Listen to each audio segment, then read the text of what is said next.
GAIL pipe line പദ്ധതി വൈകുന്നതിലെ അതൃപ്തി മുഖ്യമന്ത്രി നടത്തിയ കൂടിക്കാഴ്ചയിൽ കഴിഞ്ഞ ദിവസം പ്രധാനമന്ത്രി നരേന്ദ്രമോദി അറിയിച്ചിരുന്നു. തുടർന്ന് പദ്ധതി പൂർത്തിയാക്കുന്നതിന് മുൻഗണന നൽകുമെന്ന് മുഖ്യമന്ത്രി പിണറായി വിജയൻ അറിയിക്കുകയും ചെയ്തു. ഇതിനുശേഷമാണ് ഇന്ന് കേരള ഹൌസിലെത്തി പദ്ധതിയുടെ നടത്തിപ്പുകാരായ Petronet LNG limited MD Prabhat Singh മുഖ്യമന്ത്രി പിണറായി വിജയനെ കണ്ടത്.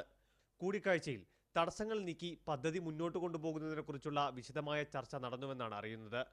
2 വർഷത്തിനകം എല്ലാ പ്രശ്നങ്ങളും പരിഹരിച്ച് പണി പൂർത്തിയാക്കാനാണ് സംസ്ഥാന സർക്കാർ ലക്ഷ്യമിടുന്നതെന്ന് കൂടിക്കാഴ്ചയ്ക്ക് ശേഷം പിണറായി വിജയൻ പറഞ്ഞു. നമ്മുടെ ഗ്യാസ് പൈപ്പ് ലൈനിൻ്റെ പ്രശ്നം തന്നെയാണ് അത് നമ്മുടെ താല്പര്യം നേരത്തെ പറഞ്ഞാണല്ലോ. അത് അദ്ദേഹത്തോട് പറഞ്ഞിട്ടുണ്ട്. ഞങ്ങൾ താല്പര്യപൂർവ്വം ലൈൻ വേണം തന്നെയാണ് ചിന്തിക്കുന്നത്.